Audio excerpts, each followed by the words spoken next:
రేపే నాగుల పంచమి అండి, అనగా 17 ఆగస్టు 2026 సోమవారము నాడు వచ్చింది. రేపు ప్రతి ఒక్కరు కూడా ఏం చేయాలో చెప్తాను, చాలా జాగ్రత్తగా వినండి. ఎందుకు అని అంటే కుటుంబంలో శాంతి కొరకు కానీ, వివాహం కానీ, సంతానం కానీ, దాంపత్య జీవితంలో సుఖంగా ఉండడానికి కానీ, ఇలా చెప్పుకుంటూ పోతే ఎన్నో ఫలితాలు పొందవచ్చు. అయితే మీరు ఏం చేస్తారు అని అంటే రేపు ప్రొద్దున్నే తలస్నానము చేసుకొని జంట నాగులు ఉంటాయి కదా, అక్కడికి వెళ్ళండి. పాలు, పెరుగు, తేనె, నెయ్యి, చక్కెర, పంచామృతాలు కలుపుకొని అభిషేకం చేయండి మీ చేతులతో. అదేవిధంగా ఇప్పుడు నేను చెప్పేటటువంటి మంత్రాన్ని పాటించండి. ఆ మంత్రం స్క్రీన్ పైన కనిపిస్తుంది కదా, ఒక్కసారి చూడండి, నేను చదువుతాను, వినండి.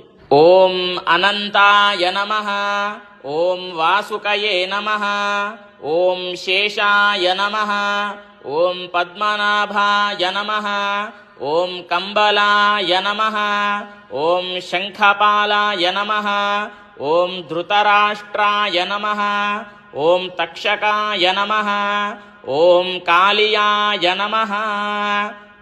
ఇప్పుడు నేను చెప్పినటువంటి మంత్రాలు 9 ఉంటాయి. ఈ 9 మంత్రాలు కూడా 108 సార్లు జపం చేసుకోవాలి. మళ్ళీ మీకు డౌట్ రావచ్చు, ఏంటి అని అంటే 9 ఒకటేసారి చదివేసేయాలా, లేదంటే ఒక్కొక్కటిగా 108 సార్లు జపం చేయాలని చెప్పేసి డౌట్ రావచ్చు. డౌట్ పెట్టుకోకండి. రేపే